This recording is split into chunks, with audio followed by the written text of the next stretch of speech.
विशाल रघुवंशी का नाम सुन केशव के दिमाग में कबीर रघुवंशी का चेहरा घूम गया, क्योंकि कबीर रघुवंशी विशाल रघुवंशी और कुमुद रघुवंशी का बेटा है। इसका मतलब है कि यह सोचकर केशव की आंखें चमक उठी। वो उठा और अपने दोस्त के गले लग गया और बोला, यार निक, थैंक्स, मगर अभी मैं चलता हूँ, फिर टाइम मिले तो आराम से मिलूंगा। कहकर उसने इशिका की इन्फॉर्मेशन ली और वहां से निकल गया। केशव इस समय एक अड्डे पर था।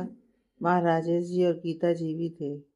केशव के हाथ में जो कागज था उसमें इशिका की पूरी पहचान थी, जिसे वो अपने रूप में पेश करने वाला था। और इस वक्त केशव उस कागज को देखकर काफी मुस्कुरा रहा था। केशव, हमें भी बता दो, इस कागज में ऐसा क्या है जिसे देखते हुए तुम इतना मुस्कुरा रहे हो? गीता जी केशव के सामने एक कुर्सी पर बैठते हुए केशव की ओर देखने लगी, इस उम्मीद से कि केशव के हाथ में एक बहुत बड़ी चाबी है जो उनकी किस्मत चमका सकती है। मगर केशव के दिमाग में तो कुछ और ही खिचड़ी पक रही थी। वो अब इशिका के साथ साथ शब्द और कबीर की करोड़ों की दौलत भी पाना चाहता था। इसलिए उसके दिमाग में कुछ गंदी सी प्लानिंग कुल बुला रही थी। केशव, तू सुन भी रहा है? राजेश जी भी गीता जी की बगल में बैठते हुए केशव को देखने लगे। एक बहुत बड़ा राज हाथ में लगा है। नहीं, राज नहीं, खजाना। केशव उस कागज को मुस्कुराते हुए देखते हुए बोला, जिसे सुन गीता जी और राजेश जी के चेहरे खिल गए। केशव, हमें भी तो बताओ कि आखिर वो कौन सा खजाना तुम्हारे हाथ लगा है? राजेश जी चहक उठे थे, मगर केशव खामोश था। वो बस उस कागज को देखते हुए मुस्कुरा रहा था। गीता जी और राजेश जी एक दूसरे का चेहरा देखने लगे। राठौर पैलेस। इशिका अपने रूम में थी। वो बाथरूम से शावर लेकर अभी अभी बस निकली ही थी। इस वक्त वो बाथरूम में थी, जो घुटने से थोड़ा ऊपर था, और उसके बाल गीले थे, जिसे वो आईने के सामने खड़ी होकर हेयर ड्रायर से अपने बाल सुखा रही थी। जब इशिका के रूम का दरवाज़ा खुला और शब्द की आंखें इशिका को बाथरूम में देखकर खुली की खुली रह गईं। शब्द दरवाजे पर खड़ा अपनी पलकें झपकाना तक भूल गया था। शब्द अपनी कोई फाइल लेने वापस आया था, लेकिन इशिका को देखते ही वो फाइल वाली बात भूल गया। उसके कदम धीरे धीरे इशिका की तरफ बढ़ने लगे। इशिका ने जब आईने में अपने पीछे खड़े शब्द को देखा तो उसकी आंखें हैरानी से बड़ी हो गईं, क्योंकि शब्द एकटक इशिका को देख रहा था। जिसे देख इशिका अपने ड्रेसिंग रूम में लगे वाले बड़े कार्टन के पीछे छुप गई और खुद को जल्दी से कवर कर लिया। सब, आप वापस कब आए? आप तो ऑफिस चले गए थे ना? इशिका पर्दे के पीछे खुद को छिपाते हुए धीरे से बोली। शब्द को अपने सामने ऐसे अचानक देखकर उसे शर्म आ रही थी, जिसके कारण उसके गाल गुलाबी होने लगे थे। क्यों? तुम्हें मेरा आना अच्छा नहीं लगा? तो मैं वापस चला जाऊं? शब्द ने शरारत से पूछा और उसकी तरफ देखने लगा, क्योंकि कार्टन के नीचे से इशिका के खुले पैर देख रहे थे। नहीं, मतलब हाँ, मतलब। शब्द के बोलने पर इशिका जल्दी से बोली, मगर वो शर्म से खुद कंफ्यूज हो गई कि वो क्या बोल रही थी। शब्द इशिका की बात सुन मुस्कुरा दिया। उसने धीरे धीरे अपने कदम इशिका की तरफ बढ़ाने लगा। शब्द को अपनी तरफ आता देख इशिका और परेशान हो गई। वो बस शब्द से जल्दी से छुप जाना चाहती थी, क्योंकि वो जानती थी कि शब्द अब उसे और परेशान करेगा। शब्द, देखिए प्लीज आप जाइए, नहीं तो आपको ऑफिस में लेट हो जाएगी और फिर आपके बॉस से आपको डांट पड़ेगी। इशिका के बोलने पर शब्द के कदम वहीं रुक गए। उसकी एक भौहें ऊपर उठ गई। शब्द इशिका की तरफ ऐसे देख रहा था जैसे इशिका ने जो कहा हो उसे उस पर यकीन ही ना हो रहा हो। सब अपने बॉस के अंडर में कब से काम करने लग गया? जहाँ तक उसे पता था कि राठौर ग्रुप खुद उसकी कंपनी है और उस कंपनी का बॉस तो वो खुद है। तो फिर इशिका कौन से बॉस की बात कर रही है? शब्द को इस तरह अपनी ओर देखता देख इशिका को भी अपनी गलती का रियलाइज हो गया कि उसने अभी अभी क्या बोला है। वो शब्द की ओर विनती भरे भाव से देखने लगी, लेकिन शब्द ने झटके से इशिका की बाह को पकड़कर अपनी ओर खींचा, जिससे इशिका उस पर्दे समेत शब्द के ऊपर गिर पड़ी। शब्द का भी बैलेंस बिगड़ गया और साथ ही वो भी इशिका के साथ नीचे जमीन पर गिर पड़ा। सब जमीन पर गिरा था, उसके ऊपर ऋषिका थी और उन दोनों के बीच में वो बड़ा सा पर्दा था जिससे शब्द का चेहरा आधा ढक रखा था। शब्द के दोनों हाथ ऋषिका की कमर पर थे और ऋषिका का सर शब्द के सीने पर रखा हुआ था। ऋषिका की आंखें डर से बंद थीं। तभी शब्द ने अपने चेहरे से वो आधा पर्दा भी हटा दिया, जिससे अब उसे ऋषिका का चेहरा साफ दिख रहा था। ऋषिका ने भी अपना सिर उठाया तो ऋषिका के बालों ने ऋषिका का पूरा चेहरा ढक रखा था, जिसे देख शब्द अपनी उंगलियों से ऋषिका के चेहरे को छूते हुए उसके बाल को ऋषिका के चेहरे से हटा दिया। दोनों एकटक एक दूसरे की आंखों में देख रहे थे। तभी शब्द के फोन की रिंगटोन से शब्द और ऋषिका का ध्यान टूटा। ऋषिका ने जल्दी से शब्द के ऊपर से उठना चाहा, लेकिन तभी शब्द ने ऋषिका की कमर से पकड़ उसे फिर अपने ऊपर खींच लिया। सब क्या कर रहे हैं?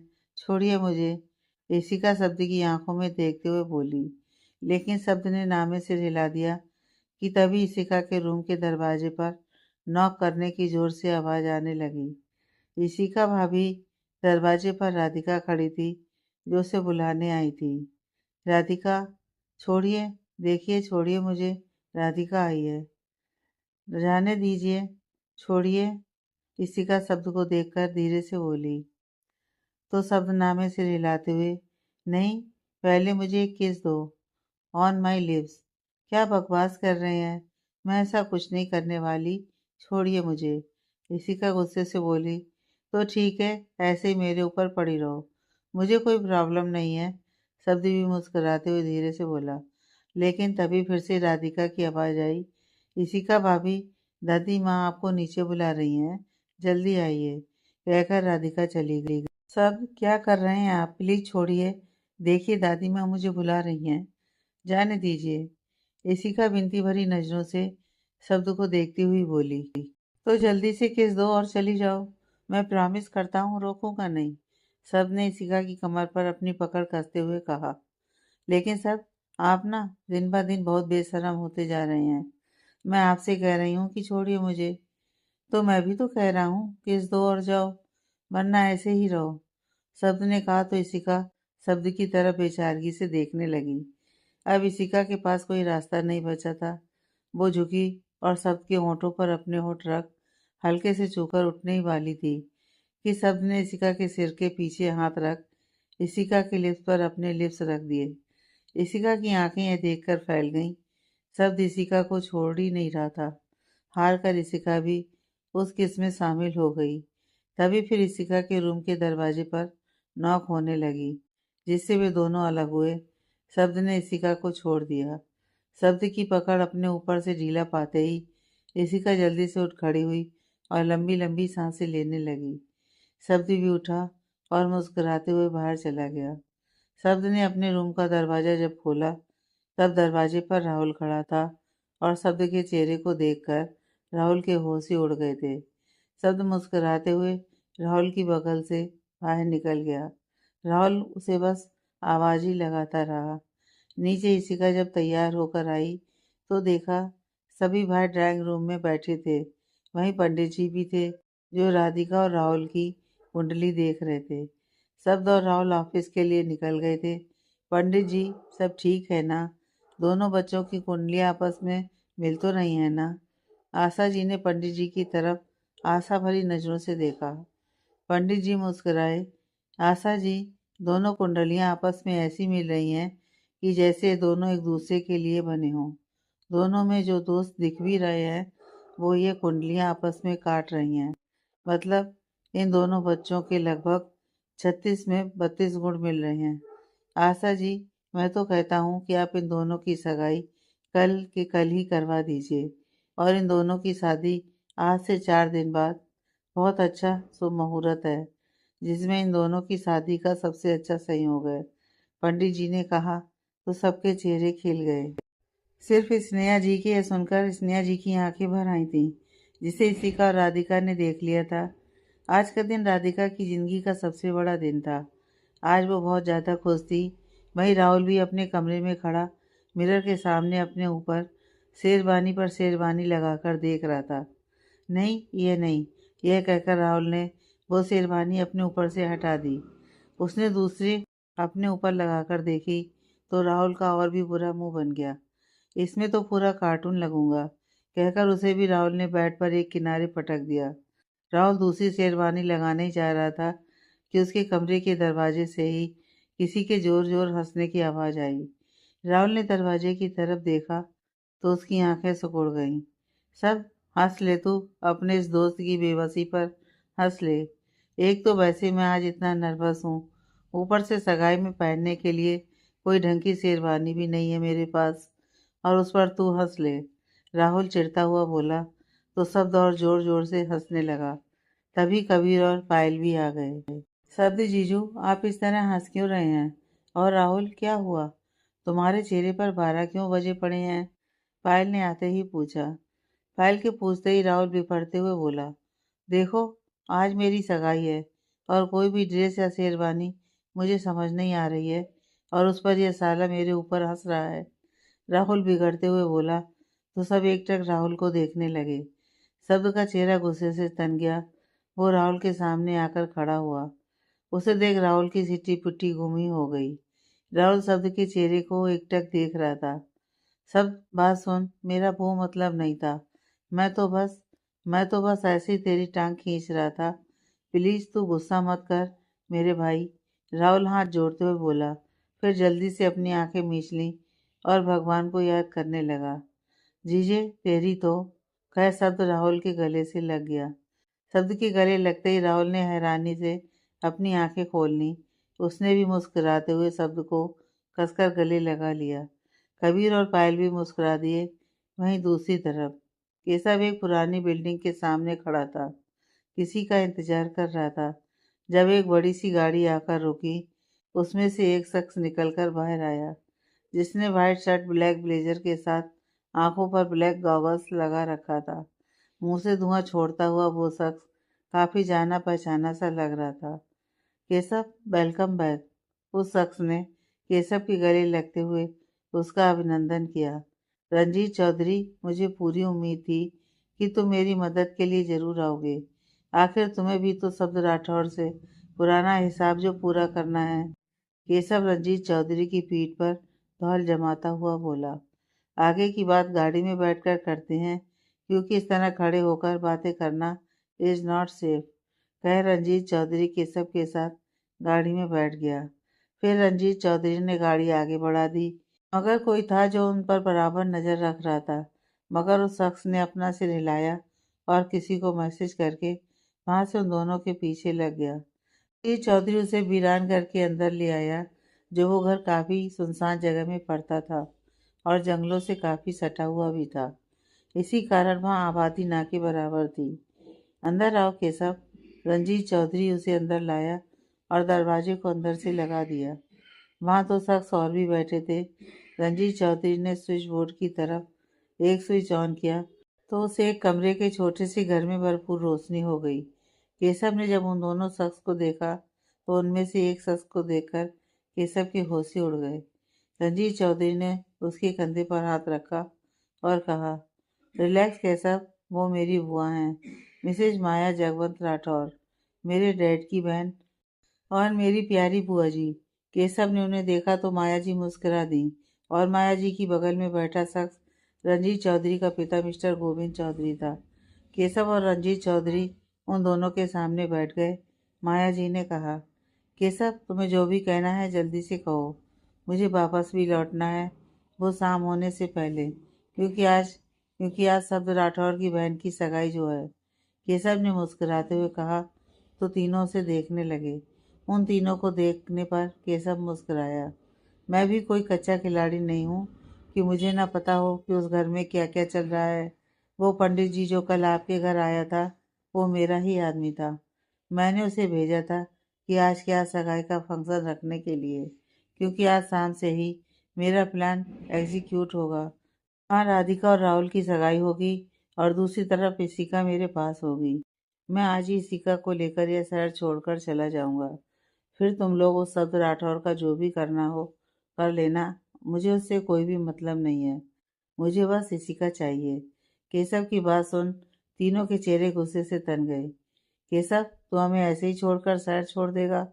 तू भूल गया कि शब्द राठौर को बर्बाद करने के लिए हमने तुझसे हाथ मिलाया था और तू हमें ऐसे डबल क्रॉस करके नहीं जा सकता।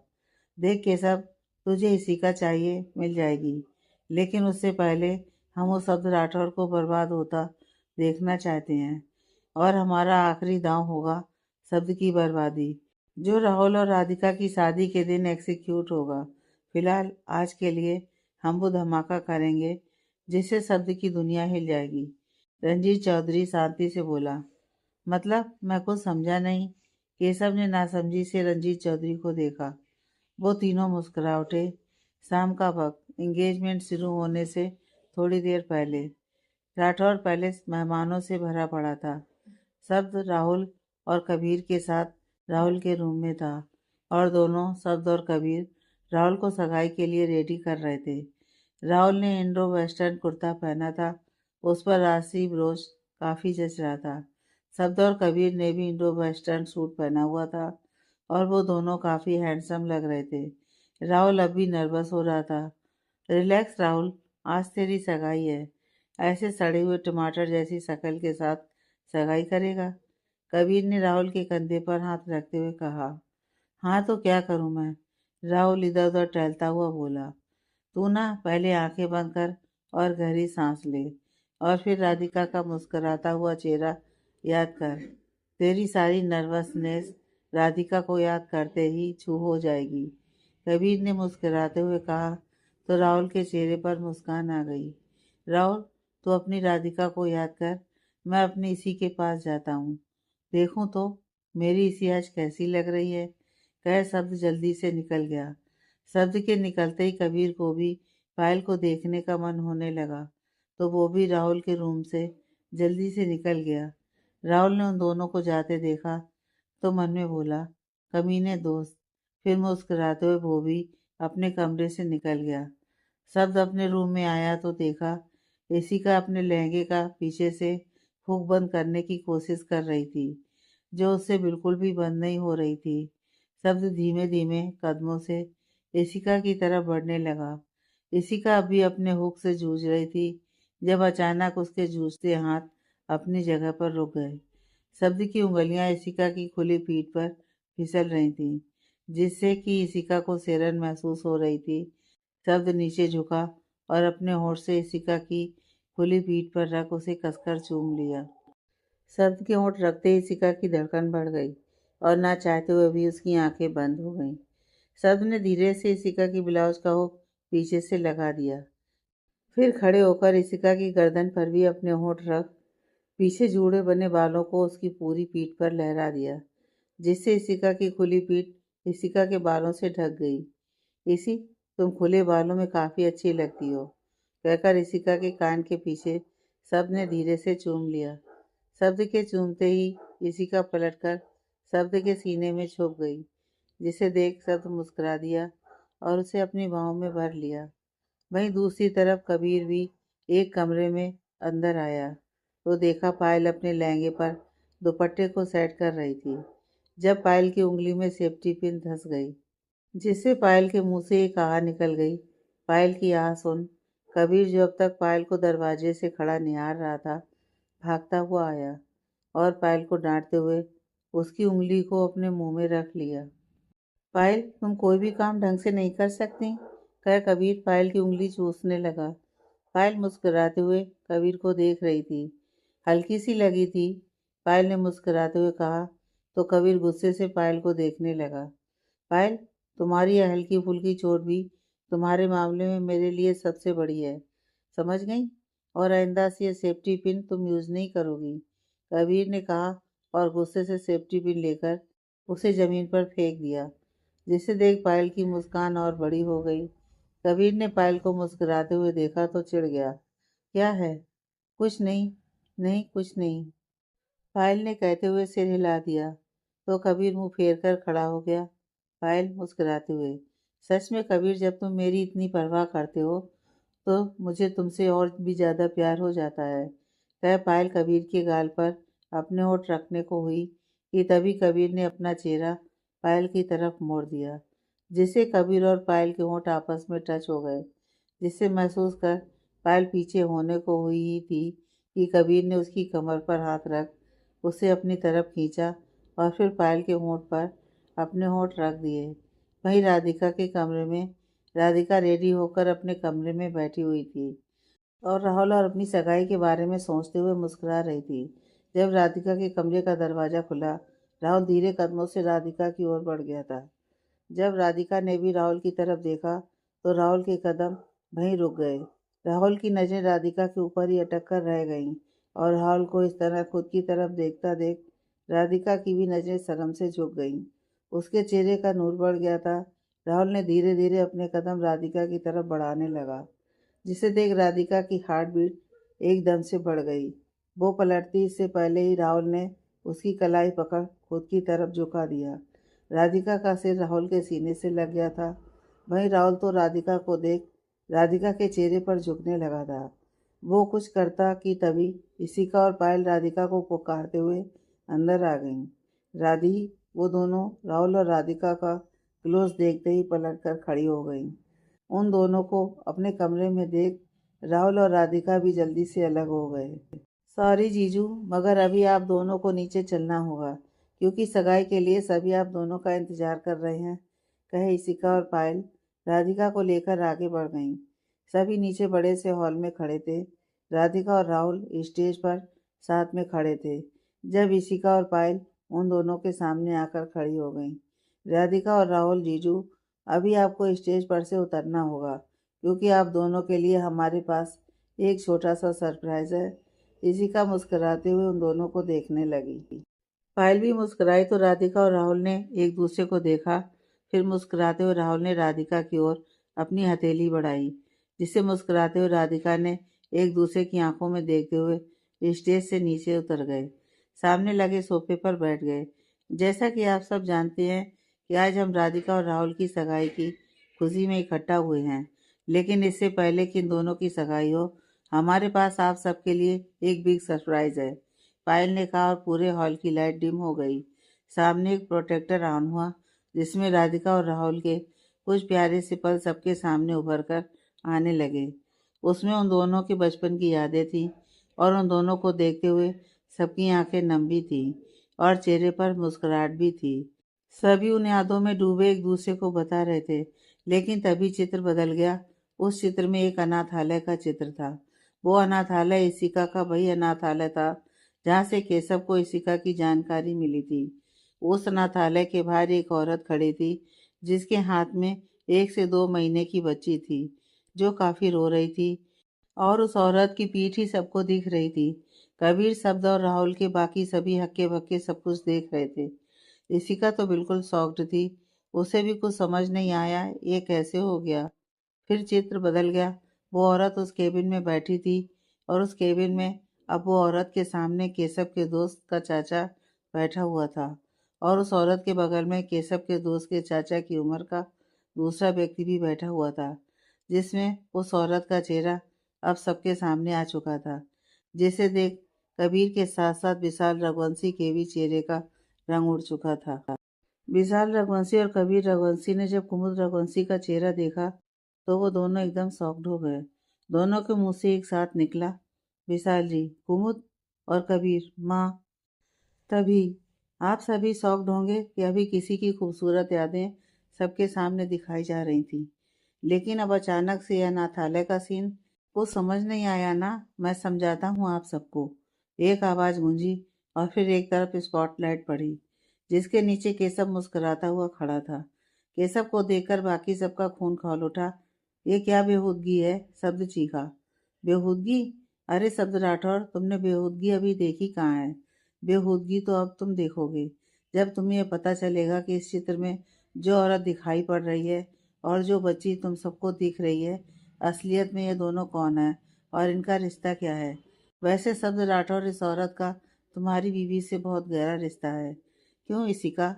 कहकर केशव बहुत जुनून भरी नज़रों से इशिका को देखने लगा। बकवास बंद कर अपनी, समझा? कबीर गुस्से से आगे आया। अरे कबीर साहब, बकवास कहाँ कर रहा हूँ मैं? अभी तो बस सच का एक रूप दिखाया है मैंने, और अभी तो पूरा का पूरा सच सुनना बाकी है। जब तुम सच सुनोगे ना, तब तुम्हारे पैरों के नीचे से जमीन खिसक जाएगी। केशव मुस्कुराते हुए बोला। शब्द की मुठियाँ कस गईं। ए क्या बकवास कर रहा है? तू कुछ भी बोलेगा, हम तुझ पर विश्वास कर लेंगे। सुन, आज मेरी बेटी का दिन है, तो चुपचाप अपना थोपड़ा उठा और चल निकल यहाँ से। वीर जी गुस्से से केशव के सामने उंगली करते हुए बोले। ये जो चित्र में औरत दिख रही है ना, वो कोई और नहीं मिसेस कुमुद रघुवंशी है। माफ करना थी, जो अब इस दुनिया में नहीं है। होंगी अपनी किसी यार के पास, जिसके पाप की निशानी उनके हाथ में है। केशव ऊपर उंगली करते हुए चीखा तो कबीर आकर केशव के कॉलर पकड़ लेता है। बहुत सुन ली तेरी बकवास।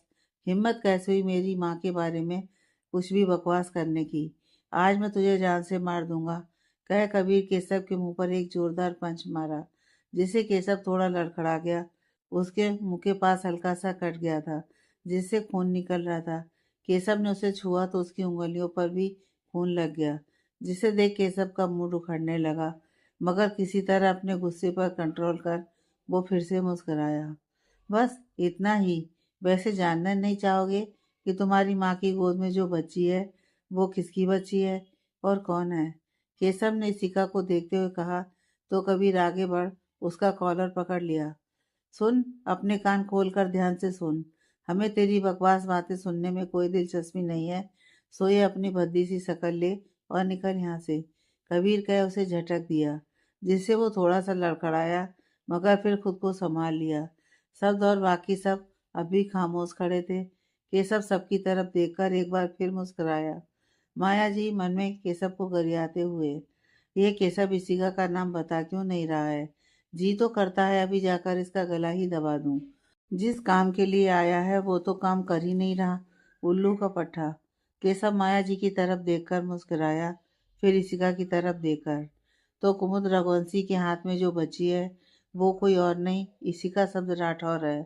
फिर इशिका के नजदीक जाते हुए, हाँ इशिका, तुम कुमुद रघुवंशी और उसके यार की नाजायज। केशव बोल ही रहा था कि शब्द राठौर केशव को बुरी तरह से मारने लगा, लेकिन केशव की बातें सुनकर इशिका को बुरी तरह से धक्का पहुंचा था। वो अंदर से सिहर उठी थी। पायल और राधिका ने इशिका की हालत देखी तो भागती हुई इशिका को थाम लिया। उधर कबीर और शब्द बुरी तरह से केशव को मार रहे थे और माया जी किनारे होते हुए अपने भाई गोविंद चौधरी को फोन कर सब कुछ बता देती हैं। राहुल और बाकी सब कबीर और शब्द को रोकने लगे, लेकिन तभी एक जोरदार आवाज गूंजी। वो आवाज विशाल रघुवंशी की थी। रुक जाओ शब्द और कबीर, क्योंकि वो जो कुछ भी कह रहा है सच कह रहा है। कुमुद ने एक बच्ची को एक अनाथालय में छोड़ दिया था, मगर मैं ये नहीं जानता था कि वो बच्ची और कोई नहीं इशिका है। हाँ, यह सच है कि कुमुद शादी से पहले एक बच्ची की माँ थी, और यह सच उसने खुद मुझे शादी वाली रात को चिट्ठी भेजकर बता दी थी। कुमुद और मेरी शादी से पहले मेरी पहली पत्नी कृतिका से एक बेटा था, और वो तुम थे कबीर। लेकिन कृतिका कबीर को जन्म देते ही जा चुकी थी। तब कबीर को मैंने जैसे तैसे बड़ा किया, लेकिन कबीर के बड़े होने के साथ साथ उसकी मांग भी बढ़ने लगी। वो हर रोज़ मुझसे माँ लाने की डिमांड करता, और मैं बेबस उसे दिलासा देता रहता कि तुम्हारी माँ अब तुम्हारे पास नहीं आ सकती। मगर क्या हुआ, उसका डैड तो है ना उसके पास। लेकिन कबीर कभी मेरी बात नहीं सुनता। उसकी हमेशा जिद रहती कि माँ चाहिए, माँ चाहिए। कबीर को 6 साल का होने में बस 3 दिन बाकी थे। 3 दिन बाद उसका जन्मदिन था। मैं कबीर के बर्थडे की तैयारी में व्यस्त था, जब कुमुद के पापा यानी कि मेरे पिताजी के फ्रेंड ने कुमुद का रिश्ता लेकर हमारे घर आए। तब स्थिति बिल्कुल अलग थी।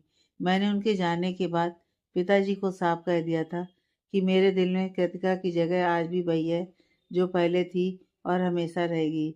मेरी बात सुन मेरे पिताजी ने तब कुछ नहीं कहा, मगर बस वो 3 शब्दों में इतना बोल गए कि एक बार मिल लो। मैं यह सुनकर हतप्रभ था कि पिताजी मेरी स्थिति से अनभिज्ञ नहीं है, पर फिर भी उन्होंने मुझे कुमुद से मिलने को कह दिया। मैं 2 दिन इसी कसमकस में उलझा रहा। उसके अगले दिन कबीर का बर्थडे था। मैं कबीर के साथ उसके कमरे में था, जब पिताजी ने आकर कहा कि कुमुद आज हमसे मिलने कबीर के बर्थडे पर घर आ रही है। कसम से यह सुनकर दिल गुस्से से उबल पड़ा था, लेकिन पिताजी के सामने कुछ कह नहीं पाया। शाम को कबीर के बर्थडे पर जब सारे मेहमान आने लगे, तब वो भी आई, और तब मेरी और कुमुद के बीच वो पहली मुलाकात थी। जब मैंने कुमुद को कबीर को अपनी गोद में लिए देखा था। वो बहुत रो रहा था। तब कुमुद उसे हंसा रही थी। कबीर भी कुमुद के साथ खुश लग रहा था। यह देखकर मुझे भी कहीं ना कहीं अच्छा लग रहा था। फिर पार्टी के बाद कबीर तुम खुद आए थे ये कहने कि तुम्हें पार्टी में कुमुद माँ बहुत अच्छी लगी थी, लेकिन वो कहाँ चली गई, यहाँ क्यों नहीं है। तुम्हारी बात सुनकर मैं सोच में पड़ गया। तुमने कुमुद को माँ कहकर बुलाया था, इसका क्या मतलब हो सकता था। मैं इस उलझन में और भी उलझ गया। मुझे लगा कहीं मैं कुछ गलत ना कर बैठूं, कहीं मैं कृतिका के साथ धोखा ना कर बैठूं। लेकिन कबीर की माँ लाने की ख्वाहिश दिन ब दिन बढ़ती जा रही थी, और अब तो उसने एक नया नाम जोड़ना शुरू कर दिया था, कुमुद माँ। कबीर हर रोज मुझसे कहता, कुमुद माँ से मिलना है, उनसे मिलने चलो ना। मुझे समझ नहीं आ रहा था कि मैं क्या जवाब दूँ। मैं कैसे कबीर को समझाऊँ कि बच्चा, तुम्हारी जो ये मांग है वो तुम्हारा डैड पूरी नहीं कर सकता। लेकिन फिर पिताजी ने खुद ही कुमुद को फ़ोन करके घर बुला लिया था, और साथ ही मेरा और कुमुद का रिश्ता भी तय कर दिया गया था। कुमुद से अब ना करने की मेरे पास कोई वजह ही नहीं बची थी। हालांकि मैं अब भी इस शादी से पीछे हट जाना चाहता था, मगर कबीर के चेहरे की खुशी मेरे इस कदम को रोक रही थी। फिर शादी की एक रात पहले मुझे कुमुद का पत्र मिला। उस पत्र में उसने अपना अतीत खोलकर रख दिया था। उसने मुझसे कहा कि अभी 3 महीने पहले ही उसने एक बच्ची को जन्म दिया है, जिसे उसने ना चाहते हुए भी चाइल्ड केयर होम के अनाथालय में उस बच्ची को छोड़ना पड़ा। वो बच्ची उसकी और उसके प्रेम की निशानी है। इसके बाद मैं फिर अगर उससे शादी करना चाहूँ तो यह उसका सौभाग्य होगा, मगर सौभाग्य उसका नहीं, मेरा था। मेरी और कुमुद की शादी के बाद मेरी सारी कश्मकश दूर हो गई। हालांकि कुमुद ने मुझ पर कभी खुद को नहीं थोपा और ना ही एक पत्नी होने का अधिकार जताया। वो तो बस एक माँ बनकर ही आई थी। उसने कबीर को अपनी ममता से सराबोर कर दिया। शायद ये उसकी ममता ही थी जो उसने अपनी बच्ची इशिका को नहीं दे पाई। विशाल जी ने आखिरी लाइन इशिका की तरफ देखते हुए कही थी, जिसे सुन इशिका की आंखें भीगने लगी थीं। वो सिसकने लगी। विशाल जी की बात सुन सबकी आंखें नम थीं। केशव अभी मुस्कुरा रहा था। विशाल जी इशिका के पास आए और उसके सिर पर हाथ रखकर, इशिका मेरी बच्ची, आज से तुम्हें कभी मत समझना कि तुम अनाथ हो। आज से तुम कबीर की तरह मेरी भी बच्ची हो, मेरी और कुमुद की बच्ची। आज से तुम्हें अपनी बेटी मानकर मैं कुमुद के साथ हुए अन्याय को कुछ कम कर सकता हूँ। वह विशाल जी ने रोते हुए हाथ जोड़ लिए थे। यह देखकर इशिका भी उनके सीने से लग गई। कबीर के भी आंसू रुकने का नाम नहीं ले रहे थे।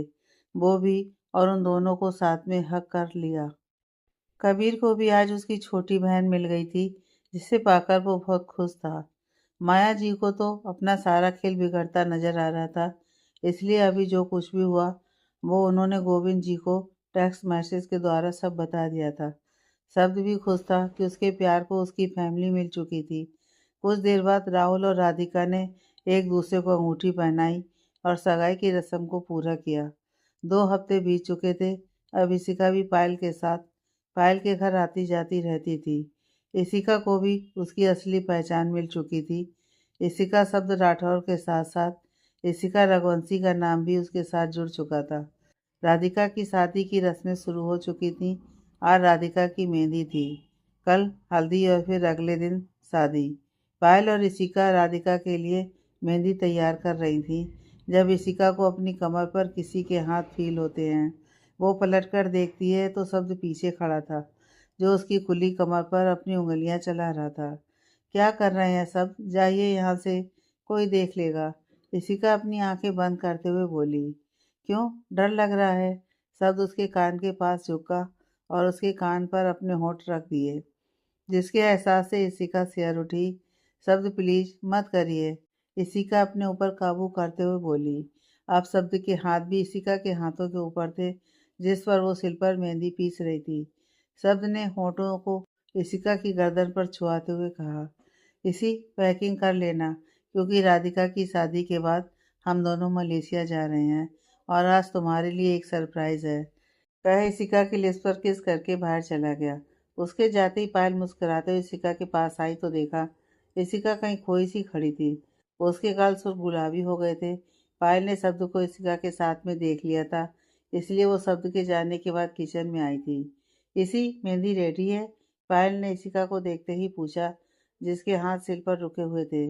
पायल ने इशिका को देखा, फिर मुस्कुराते हुए, शब्द जीजू, कुछ काम था क्या? पायल ने शब्द का नाम लिया ही था कि इशिका जल्दी से अपने सेंस में आई और इधर उधर देख कर, शब्द आप? इशिका बोली ही थी कि पायल जोर जोर से हंसने लगी। कोई नहीं है यहाँ, मेरे शब्द जीजू भी नहीं। पायल बोली और जोर जोर से हंसने लगी। तभी स्नेहा जी किचन में आई तो बोली, लड़कियों मेहंदी पिसी या नहीं? हो गई चाची माँ, ला ही रही थी, इशिका बोली और मेहंदी एक बाउल में निकालने लगी। पायल बस इशिका की बात सुन मुस्कुरा दी। चाची जी, मैंने भी मेहंदी आगे रख दी है, पायल बोली और इशिका के साथ बाहर निकल गई। मेहंदी वालियों ने एक एक करके सबके हाथ अपने हाथ में ले लिए और उन पर मेहंदी लगाने लगी। दूसरी तरफ माया जी, गोविंद जी और रंजीत जी के साथ फार्म हाउस पर थीं। तीनों ही बहुत गुस्से में थे। जब केशव अंदर आया, वो भी बहुत गुस्से में था, क्योंकि अभी तक इशिका उसे मिली नहीं थी। रंजीत चौधरी, तुमने बोला था कि मुझे इशिका मिल जाएगी, मगर कब मिलेगी बोलो? केशव गुस्से से बोला। केशव, हमने तुम्हें उस दिन राठौर पैलेस क्यों भेजा था बोलो?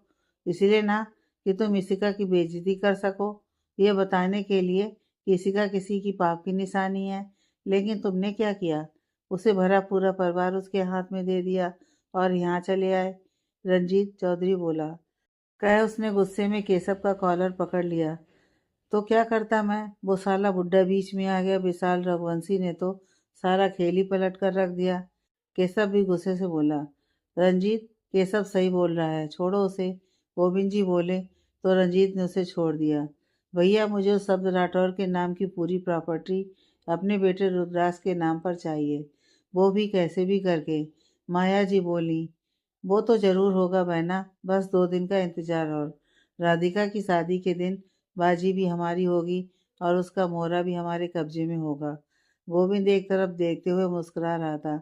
उसके दोनों हाथ उसकी पैंट के जेब में थे और बाकी तीनों गोविंद चौधरी को देख रहे थे।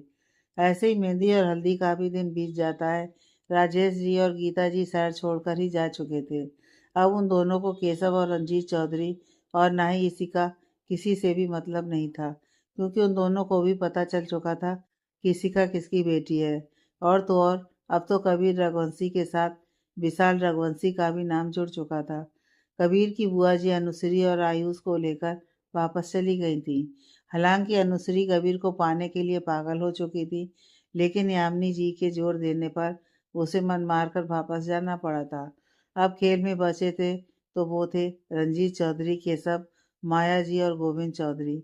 शादी का दिन था जब रुद्राक्ष इशिका के कमरे के बाहर खड़ा था। इशिका भाभी, रुद्राक्ष दरवाजे पर ही बोला तो इशिका क्लोजेट में खड़ी शादी में पहनने के लिए कपड़े देख रही थी। उसके हाथ रुक गए। वो बाहर आई तो देखा रुद्राक्ष उसके सामने सिर झुकाकर खड़ा था। उसकी आंखें भीगी हुई थीं। इशिका भाभी, रुद्राक्ष रुंधे गले से बोला तो इशिका उसकी तरफ हैरानी से देखती रह गई। रुद्राक्ष, तुम यहाँ? मुझे माफ़ कर दीजिए भाभी, मैंने हमेशा से ही आप पर गंदी नज़र रखी, लेकिन आपने हर बार मुझे चेतावनी देकर माफ़ कर दिया। लेकिन मैं फिर भी नहीं रुका और आपसे बदला लेने की सोची। लेकिन 3 दिन पहले जब मेरा एक्सीडेंट हुआ था, तब आपने मेरी जान बचाई, मुझे सही वक्त पर हॉस्पिटल पहुंचाया और यहाँ पर सबको कहा कि आपने मुझे किसी काम से बाहर भेजा है, जबकि मैं तो हॉस्पिटल के बेड पर बेहोश पड़ा था। आप रोज़ हॉस्पिटल आकर मुझे देखती, मेरी दवाइयाँ और इलाज का भी खर्चा आपने सबसे छुपा कर उठाया, यहाँ तक कि शब्द भाई से भी। और मैं ये भी जानता हूँ क्यों। क्योंकि आप राधिका की शादी पर कोई प्रभाव नहीं पड़ने देना चाहती थी। अगर सबको पता चलता कि मैं हॉस्पिटल में हूँ, तो सब राधिका की शादी को छोड़कर हॉस्पिटल में आ जाते। थैंक यू भाभी, मुझे राधिका से कभी इश्यू नहीं था, वो तो हमेशा से मेरी बहन थी, तो उसकी खुशियाँ खराब होते तो मैं भी कभी नहीं देख सकता था, इसलिए थैंक यू भाभी, और पुरानी सब चीज़ों के लिए सॉरी। इशिका ने जब सुना तो वो मुस्कुराई और आकर रुद्राक्ष का हाथ पकड़कर उसे कमरे में लेकर आई। रुद्राक्ष, देखो, तुम्हें सॉरी फील करने की कोई ज़रूरत नहीं है। मैंने तुम्हें और तुम्हारी गलतियों के लिए कब का माफ़ कर दिया। हाँ, मगर अब तुम भी ये सब भूल जाओ और एक नए सिरे से अपनी नई ज़िंदगी की शुरुआत करो। जाओ और अपनी लाइफ को एक और मौका दो, समझे? इशिका ने कहा तो रुद्राक्ष इशिका के गले लग गया। पहले तो इशिका सरप्राइज हो गई, लेकिन फिर मुस्कुराते हुए उसकी पीठ थपथपा दी। रुद्राक्ष इशिका के कमरे के बाहर निकल गया। इशिका भी वापस अपने काम में जुट गई। शाम का वक्त बारात दरवाजे पर खड़ी थी। घोड़ी पर सेरा बांधे राहुल ऊपर बालकनी की तरफ देख रहा था, जहाँ राधिका खड़ी राहुल को अपने दूल्हे के रूप में देख रही थी। राधिका के साथ में ही इशिका और पायल भी थीं, जो अपने अपने पतियों को देखकर मुस्कुरा रही थीं। तभी सब अंदर आए और इशिका पायल के साथ नीचे बाहर चली गई।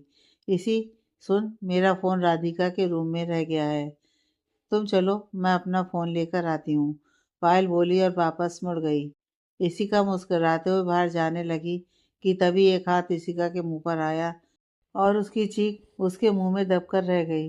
वो केशव था, जो इशिका को उठाकर पीछे के रास्ते से ले जा रहा था। शब्द और बाकी सब राहुल के साथ में बिजी थे। किसी को भी भनक नहीं थी कि अब तक क्या घट चुका था, कि तभी शब्द के फ़ोन पर एक अननोन नंबर से कॉल आ रहा था। शब्द वो नंबर देखकर पहले थोड़ा हैरान हुआ और फिर कान से फ़ोन लगाया ही था कि एक जानी पहचानी आवाज़ सुनाई दी। शब्द, वो आवाज़ इशिका की थी, जिससे सुन शब्द थोड़ा विचलित हो गया। उसके दिल की धड़कन मानो रुकने लगी हो। लेकिन तभी, क्या हुआ शब्द राठौर, पहचान लिया अपनी इशिका की आवाज़? रंजीत चौधरी, शब्द चीखा। शब्द की चीख सुनकर सबके चेहरे शब्द की तरफ मुड़ गए। रंजीत चौधरी, अगर मेरी इसी को एक खरोंच भी आई तो मैं तुम्हारी जान ले लूँगा। शब्द चौधरी फिर से गुस्से से चीखा। उफ्स, ये तड़प! वैसे एक बात कहूँ, तुम्हारी बीवी कुछ ज़्यादा ही खूबसूरत है। रंजीत चौधरी आराम से बोला। अब तक सभी लोग शब्द के आसपास जमा हो गए थे। हाँ, मैं तुझे जिंदा गाड़ दूंगा, शब्द फोन पर चीखा। कबीर ने शब्द के हाथ से फोन ले स्पीकर पर डाल दिया था। हो सब, मुझे मारने की इतनी बेचैनी। चलो अच्छा है, वैसे तुम्हारी जानकारी के लिए बता दूं कि आज हम तुम्हारी बीवी इशिका के साथ पानी के रास्ते देश छोड़कर जा रहे हैं। बचा सकते हो अपनी इसी को तो बचा लो, कह रंजीत चौधरी ने फ़ोन काट दिया। सामने इशिका एक चेयर से बंधी हुई बैठी थी, जो छूटने की कोशिश कर रही थी। इशिका के सामने केशव बैठा था, जो उसे ही देख रहा था। वो इशिका को छूने के लिए बड़ा ही था कि रंजीत चौधरी ने उसे रोक लिया। रुक जाओ केशव, बस थोड़ा और इंतज़ार। बस एक बार सब यहाँ आ जाए, फिर मैं, तुम, डैड, बुआ और शब्द की पूरी प्रॉपर्टी के साथ साथ तुम्हारी इशिका को लेकर ये देश छोड़कर बहुत दूर चले जाएंगे। वहीं राठौर पैलेस में फ़ोन कटने के बाद एकदम सन्नाटा पसरा था। कबीर और शब्द काफ़ी गुस्से में थे। पायल तो काफ़ी देर से कमरे में बेहोश पड़ी थी। जब से उसे पता चला था कि इशिका को रंजीत चौधरी और केशव ने अगवा कर लिया है, तभी पायल भी चक्कर खाकर नीचे गिर गई थी। इस वक्त पायल के पास स्नेहा जी और राधिका थी। आशा जी मंदिर में इशिका की सलामती की प्रार्थना कर रही थी। शब्द, वहाँ दो बंदरगाह हैं, एक जेके बंदरगाह और दूसरा किंग 21। हम एक काम करते हैं, इन दोनों बंदरगाह पर जाकर देखते हैं। इशिका को वो इन्हीं दो बंदरगाह से होते हुए लेकर जाएगा, राहुल बोला। लेकिन राहुल, जेके बंदरगाह पर अभी 2 हफ्ते से कुछ काम चल रहा है, इसलिए सरकार ने वो जगह कुछ दिनों के लिए बंद कर दी है, कबीर बोला। तब तो वो किंग 21 से ही होकर जाएगा। मैं उस रंजीत चौधरी और केशव को छोड़ूंगा नहीं, कह शब्द बाहर निकल गया। उसके पीछे बाकी सब भी निकल गए। राधिका भी इशिका के लिए परेशान थी। उधर शब्द और बाकी सब तेजी से गाड़ी चला रहे थे, लेकिन आगे के रास्ते पर कुछ जाम हो रखा था, जिसकी वजह से शब्द को बहुत गुस्सा आ रहा था। उस बंदरगाह पर जाने का केवल यही एक रास्ता था, उस पर भी जाम लग गया। पता चला कि वहाँ कोई एक्सीडेंट हो रखा है, इसलिए पुलिस ने उस रास्ते पर आवाजाही रोक दी थी। शब्द गाड़ी से उतरा और भागते हुए आगे बढ़ गया। सब कहते हुए राहुल और कबीर भी आगे निकले, लेकिन आगे पहुंचते ही सब ने देखा आगे का रास्ता पुलिस ने सील कर दिया था। कबीर और राहुल इंस्पेक्टर से कुछ बोलते, उससे पहले ही शब्द सब कुछ तोड़ते हुए आगे दौड़ लगा दी। इंस्पेक्टर ने देखा तो 2 कांस्टेबल को उसके पीछे लगा दिया, मगर आज शब्द रुकने वाला कहाँ था। वो भागता हुआ बंदरगाह पर पहुंचा तो देखा पूरा बंदरगाह पर सन्नाटा पसरा था, वहाँ कोई भी नहीं था। तभी वहाँ वो दोनों कांस्टेबल आ गए और शब्द को पकड़ लिया, लेकिन तभी कबीर और राहुल भी जैसे तैसे पहुंचे। उन्होंने पुलिस की मदद भी ले ली थी, मगर वहाँ कुछ भी नहीं था। सब इधर उधर देख रहा था कि तभी उसके पैर के नीचे कुछ आया। वही पायल जो इशिका के पैर से हर बार गिर जाती थी। इसी इसी इशिका, शब्द इशिका का नाम चिल्लाया, जिसे सुन इशिका एक कार्टन में बंद थी। उसके मुंह पर कपड़ा बंधा था और उसके दोनों हाथ कुर्सी से बंधे थे। इशिका उस कार्टन पर अपने पैर से मारने लगी, जिसे देख केशव ने जल्दी से आकर उसके पैर रोक लिए। लेकिन शब्द और कबीर ने वो आवाज़ सुन ली थी। इशिका घुटी आवाज़ में शब्द का नाम ले रही थी, मगर आवाज़ उस कार्टन से बाहर नहीं निकल पा रही थी। उस बंदरगाह पर बहुत से कार्टन रखे हुए थे, जिसे शिप के जरिए दूसरे देश भेजा जाना था। शब्द इशिका इन्हीं किसी कार्टन में है। कबीर उसके नज़दीक आता हुआ बोला। सब अब हर तरफ देख रहा था। उसके कदमों की आवाज़ उस कार्टन में बैठे सभी लोग साफ सुन पा रहे थे कि तभी अचानक शब्द रुका और मुड़कर उस कार्टन का दरवाज़ा खोल दिया। लेकिन वो खाली था। इशिका, शब्द एक बार फिर चीखा। इशिका, यहाँ है शब्द राठौर। आवाज़ की तरफ शब्द ने देखा तो वो चारों एक सिप पर खड़े थे। वहाँ माया जी भी थी, जो गोविंद चौधरी और रंजीत चौधरी के साथ में थी। छोड़ दो मेरी इसी को, शब्द बोला। छोड़ दूंगा, मगर बस तुम्हारे इन पेपर्स पर साइन करने के बाद, गोविंद चौधरी बोले। क्या है इन पेपर्स में? राहुल ने पूछा। यही कि तुम अपनी सारी प्रॉपर्टी रुद्राक्ष और हमारे नाम कर रहे हो, तो यहाँ आकर साइन करो, इशिका को ले जाओ। माया जी मुस्कुराते हुए बोली। नहीं सब, तुम ऐसा नहीं करोगे, कबीर आगे आकर बोला। सॉरी कबीर, मगर मैं अपनी इसी के लिए अपनी जान भी दे सकता हूँ, तो ये प्रॉपर्टी क्या चीज़ है? कह शब्द आगे बढ़ गया। इशिका रोते हुए नामे से हिला रही थी कि तभी केशव ने शब्द के पैरों के पास गोली चला दी। यह देखकर इंस्पेक्टर भी हरकत में आ गए और वो भी उन पर शूट करने लगे। शब्द तेजी से इशिका की तरफ बढ़ा। सभी एक दूसरे पर शूट कर रहे थे। कबीर और राहुल भी शूट कर रहे थे। बस शब्द इशिका तक पहुंच चुका था और उसे ले एक तरफ चला गया। इसी बीच इंस्पेक्टर की गोली उनके एक आदमी को लग गई, जो सीधा पानी में गिर गया। केशव ने इशिका को वहां न पाकर इशिका को ढूंढने लगा, लेकिन तभी उसे कबीर की गोली सीधा उसके दिल पर जाकर लगी और वो वहीं नीचे गिरकर मर गया। रंजीत चौधरी ने केशव को मरा देखा तो उसका गुस्सा बाहर हो गया, क्योंकि उसकी गलती की वजह से उन सबके रचे रचाए खेल पर पानी फिर गया था। तभी माया जी को भी गोली लगी और वो भी वहीं मर गईं। माया, गोविंद जी चीखे और माया जी की तरफ दौड़े, लेकिन रंजीत चौधरी ने उन्हें रोक दिया। चलिए डैड। नहीं रंजीत, आज मैं इन सबको नहीं छोड़ूंगा। आज इन्होंने माया को मारकर अपनी मौत बुलाई है। कह वो आगे बढ़े और राहुल इशिका को अपनी तरफ कर उसके सिर पर गन पॉइंट कर दी। सब वहीं रुक गए। सभी, अगर इस लड़की की सलामती चाहते हो तो वहीं रुक जाओ और सब इन पेपर्स पर साइन करो। यह सुन रंजीत चौधरी मुस्कुराया। वाह डैड, आपने तो पूरी बाजी ही पलट दी। शब्द चल, अब तो अपने घुटने पर आ और इन पेपर्स पर साइन कर। रंजीत चौधरी ने कहा ही था कि तभी इशिका ने अपने पैर से गोविंद चौधरी के पैर पर जोर से मारा, जिससे उनकी इशिका पर से पकड़ छूट गई और इशिका भागते हुए शब्द के गले लग गई कि तभी गोविंद चौधरी ने शब्द के ऊपर बंदूक तान दी। वो गोली चलाते इससे पहले रुद्राक्ष ने उन पर गोली चलाकर उन्हें मार दिया। सबने मुड़कर रुद्राक्ष की तरफ देखा तो वो वहीं खड़ा गोविंद जी की तरफ बंदूक ताने खड़ा था। तभी रंजीत चौधरी ने जब अपने डैड को मरा हुआ देखा तो उसने गन उठाकर इशिका पर चला दी। वो उसे लगती उससे पहले ही शब्द की पीठ पर वो गोली जाकर लग गई। शब्द शब्द को गोली लगते ही इशिका की चीख निकल गई, जिससे सुन सबने शब्द की तरफ देखा। उधर रंजीत चौधरी जैसे ही दूसरी बार इशिका पर गोली चलाने वाला था कि उससे पहले ही कबीर ने उसे शूट कर दिया और उसे गोली लगते ही रंजीत चौधरी पानी में गिर गया। सब हॉस्पिटल में ओटी में था। उसका काफ़ी खून बह चुका था। इधर इशिका भी शब्द की गोली लगते ही बेहोश हो गई थी, इसलिए वो हॉस्पिटल में एडमिट थी। सभी घर वाले हॉस्पिटल आ चुके थे। तभी वो लेडी डॉक्टर जो इशिका को चेक कर रही थी आकर बोली, बधाई हो, इशिका माँ बनने वाली है। यह सुनकर सभी घर वालों में खुशी की लहर दौड़ पड़ी। सभी भगवान का शुक्रिया अदा करने लगे। तभी कुछ देर बाद ओटी का भी दरवाज़ा खुला तो डॉक्टर बाहर आए। घबराने की कोई बात नहीं है, शब्द राठौर खतरे से बाहर है।